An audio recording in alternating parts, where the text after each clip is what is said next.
औज़ुबिल्लाहिमिनश्शैतानिर्रजीम बिस्मिल्लाहिर्रहमानिर्रहीम। मोहतरम नाज़रीन, मैं हूँ आपका होस्ट इदरीस नाज और आप मुझे देख रहे हैं इदरीस नाज एक्सक्लूसिव में।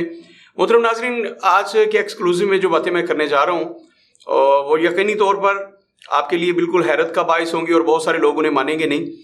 मोहतरम नाज़रीन, हमारे यहाँ एक बात बहुत अरसे से सियासत में एक नारा गूंज रहा है कि एक जरदारी साहब पे भारी। मैंने इस नारे को कभी भी संजीदगी से नहीं लिया और मैंने जरदारी साहब को कभी भी किसी पे भारी नहीं माना।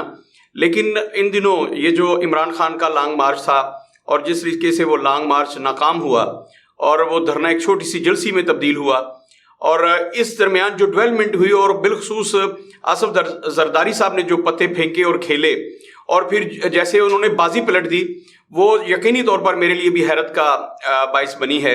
इस सारे खेल के पीछे बहुत सारे फैक्टर थे, बहुत सारे स्टेक होल्डर्स थे, लेकिन हैरत की बात है कि उसमें सबसे बड़ा जो किरदार है इमरान खान के इस धरने को, बल्कि मैं कहूंगा कि इमरान खान साहब की सियासत को जो सबसे ज्यादा नुकसान पहुंचाया, जो सबसे भारी नुकसान पहुंचाया, वो जनाब आसफ अली जरदारी ने पहुंचाया है। बल्कि यूं कहिए कि एक तरह से आसफ जरदारी इमरान खान पे भारी, ये नारा तो बिल्कुल मेरी समझ में आ रहा है। इस दरमियान हुआ क्या, मैं आपके सामने रखना चाहता हूं। मोहतरम नाजरीन, जब इमरान खान साहब ने धरने का ऐलान कर दिया और उन्होंने लॉन्ग मार्च का ऐलान कर दिया और इस्लामाबाद की तरफ उन्होंने पेश कदमी शुरू कर दी, तो उनके लॉन्ग मार्च के 25 तारीख से 2 दिन पहले आसफ जरदारी साहब हरकत में आए और आसफ जरदारी साहब चौधरी शुजात हुसैन साहब के घर पहुंच गए। वहां जाके उन्होंने चौधरी शुजात साहब से जो बात की, चौधरी शुजात हुसैन साहब से एक तफसीली और बड़ी लंबी बात हुई। वहां चौधरी शुजात हुसैन ने आसफ जरदारी के साहब के सामने एक बात रखी। उन्होंने कहा कि मैं बहुत परेशान हूं अपनी फैमिली मैटर्स को लेकर कि काफ लीग 2 हिस्सों में बढ़ चुकी है। मैं और मेरा बेटा एक साइड पे हैं और हम वफाक में आपकी हुकूमत को सपोर्ट कर रहे हैं, इत्तेहादी हुकूमत को सपोर्ट कर रहे हैं और उसका हिस्सा हैं, उसकी कैबिनेट में भी शामिल हैं। दूसरी तरफ पंजाब में मेरा छोटा भाई परवेज इलाही, वो अब भी इमरान खान साहब के साथ है, उनकी सूबाई हुकूमत का वो स्पीकर है, लेकिन आप लोग उसके खिलाफ तहरीक अदम एतमाद ला रहे हैं और उसके बाद उन्हें डिस्ट्रीट करने की कोशिश कर रहे हैं। इसी तरह वो भी आपको टफ टाइम दे रहे हैं।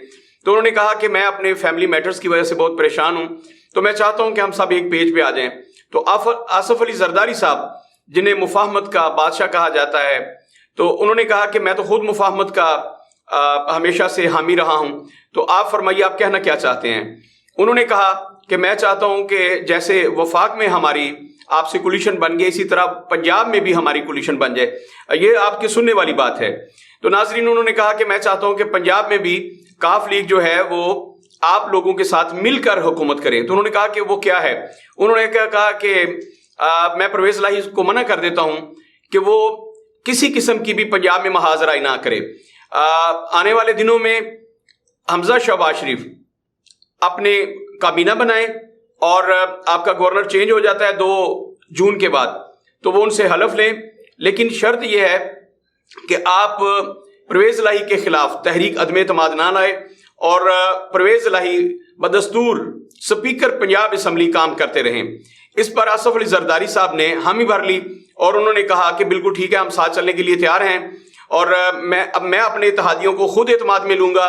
मियां नवाज शरीफ साहब को, शहबाज शरीफ को, हमजा शहबाज शरीफ को, मौलाना फजलुर रहमान को और बाकी तमाम इत्तेहादियों को एतमाद में लेना मेरी जिम्मेदारी है। Speaker assembly Punjab assembly Pervez Elahi रहेंगे, लेकिन शर्त यह है कि आप हमसे हर तरह का ताउन करेंगे और हमारी जो इत्तेहादी हुकूमत है, जो अभी हाल ही में 5 हफ्ते पहले मार्च वजूद में आई है, वो अपनी आईनी मुद्दत पूरी करेगी, यानी कि अगस्त 2023 तक यही हुकूमत चलेगी। तो इस पर इत्तेफाक हुआ। अब आसफ अली जरदारी साहब एक मैंडेट लेके आए हैं चौधरी शुजात हुसैन के पास से कि पंजाब में भी परवेज इलाही साहब जो हैं वो इत्तेहादी हुकूमत का साथ देंगे और इत्तेहादी हुकूमत उसके बदले में उन्हें पंजाब असम्बली की स्पीकरशिप से नहीं हटाएगी। बाकी मुद्दत के लिए जो ये असम्बलियों की बाकी मुद्दत है, यानी कि 2023 तक परवेज इलाही बदस्तूर असम्बली की मुद्दत खत्म होने तक पंजाब असम्बली के स्पीकर रहेंगे। तो अगर ये सारी डेवलपमेंट दुरुस्त है, तो फिर एक तो ये कि क्रूशल वक्त में आसफ अली जरदारी साहब ने जो अपने पत्ते खेले हैं, मतलब वो फौरी तौर पर चौधरी शुजात हुसैन के घर पहुंचे। उन्हें पता था कि गेम किसी वक्त भी पलट सकती है, पांसा किसी वक्त भी पलट सकता है। अगर विफाक में ही मुस्लिम लीग काफ हमसे अलग हो जाती है तो फिर ये इत्तेहादी हुकूमत गिर सकती है। 2 वोटों से टिकी हुई हुकूमत जो है वो किसी वक्त भी गिर सकती है।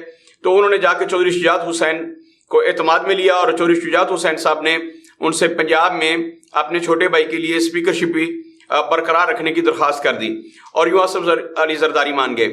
तो ख़वातीनो हज़रात, मैं ये समझता हूँ कि आसफ अली जरदारी यकीनी तौर पर इस वक्त सब पे भारी रहे हैं। उन्होंने बड़ी बसीरत के साथ अपने सियासी कद काट को, अपनी बसीरत को और अपनी ताकत को इस्तेमाल किया है। वो समझते हैं कि अगर इस वक्त हुकूमत गिर जाती है या पंजाब में जो इस वक्त बहुत बड़ा बहरान है, पंजाब में इतना बड़ा बहरान है कि पाकिस्तान की तारीख में किसी सूबे में इतना बड़ा बहरान पैदा नहीं हुआ। सदर किसी भी सूरत गवर्नर को हटाने के लिए तैयार नहीं है, उनको तब्दील करने के लिए तैयार नहीं है, और गवर्नर और सदर किसी सूरत भी पंजाब की हुकूमत को तस्लीम करने के लिए तैयार नहीं है। उन्होंने कहा है कि हमजा शहबाज का जो इलेक्शन है, इनका जो इंतखाब है, ये कतई तौर पर गैर आइनी है, गैर कानूनी है और वह आइनी तौर पर अभी तक पंजाब के वज़ीर आला नहीं बने। उन्होंने कहा कि अभी तक तो उस्मान बुज़दार का आइनी तौर पर इस्तीफ़ा ही मंजूर नहीं हुआ और फिर ये कि गवर्नर को हटाने का इख्तियार जो है वो चीफ एग्जीक्यूटिव के पास नहीं है। सदर जब तक चाहे उन्हें अपने ओहदे पर बरकरार रख सकता है, यानी कि गवर्नर को, और जब तक मैं चाहूँगा, यानी कि आरिफ अलवी प्रेसिडेंट ऑफ पाकिस्तान, तब तक उमर सरफराज चीमा पंजाब के गवर्नर रहेंगे। और गवर्नर पंजाब जो है उन्होंने किसी किस्म का भी हलफ लेने से इनकार कर दिया है, बल्कि उन्होंने पंजाब हुकूमत को ही तस्लीम करने से इनकार कर दिया है। इस तरह से जो पंजाब में आईनी बहरान था, आसफ अली जरदारी साहब ने इंतहाई बसीरत के साथ, अगर हमारी इतला सारी की सारी दुरुस्त है, ये आने वाले 2-3 दिन में ये सारी चीज़ें जो हैं ये खुल के आपके सामने आ जाएंगी। तो जो मेरे पास एक्सक्लूसिव है वो ये है कि आसफ अली जरदारी साहब ने पांसा पलट दिया है, पंजाब की सियासत का रुख बदल दिया है और बहुत सारे पिछड़े हुए जो थे उन्हें एक मुद्दत के बाद मिला दिया है। याद रखिएगा, काफ लीग ने 12 अक्टूबर 1999 के त्यारा हाईजैकिंग केस के बाद मुस्लिम लीग नून से अपनी राहें जुदा कर ली थी। उनका रास्ते जुदा हो गए थे मियां नवाज शरीफ साहब से, और आज 2022 में जाके, यानी कि 23 साल के बाद मुस्लिम लीग नून और मुस्लिम लीग काफ ये फिर मिल के हुकूमत करेंगे। यानी कि पंजाब में वफाक में तो वो कर रहे हैं, वहाँ मुस्लिम लीग काफ जो है वो नून लीग के साथ इस वक्त हुकूमत में है और उनके पास वजारतें हैं। इसी तरह पंजाब में अब उनको वजारतें भी दी जाएंगी मुस्लिम लीग काफ को, और जनाब परवेज इलाही जो हैं वो पंजाब के स्पीकर भी होंगे पंजाब असम्बली के। तो यूं आसफ अली जरदारी साहब ने पंजाब का बहरान भी ख़त्म कर दिया है और अपनी सियासी बसीरत का मुजाहरा करते हुए बिलाशुबा ये साबित कर दिया है कि एक जरदारी सब बेबारी है। तो अगरचे मैं आसफ जरदारी साहब की बहुत सारे सियासी मामलात में मैं उनका नक़ाद हूँ, मैं उन पर तनकीद करता हूँ। मेरे ख्याल में उन्होंने पीपल्स पार्टी को ख़त्म किया है, लेकिन उनकी सियासी बसीरत से इनकार नहीं किया जा सकता। बिलखसूस ये जो रिपोर्ट मैंने आपके सामने रखी है, ये जो एक्सक्लूसिव न्यूज़ मैंने आपके सामने रखी है, इसके बाद तो साबित होता है कि आसफ अली जरदारी किसी वक्त भी खेल का पांसा बदल सकते हैं और उन्होंने ऐसा कर दिखाया है। मुझे उम्मीद है कि 2 या 3 दिनों में ये जो चीज़ है, ये जो डेवलपमेंट हुई है, ये आपके सामने आ जाएगी और पंजाब का बहरान ख़त्म हो जाएगा। फिर आप भी कहने पर मजबूर होंगे कि एक जरदारी सब पे भारी।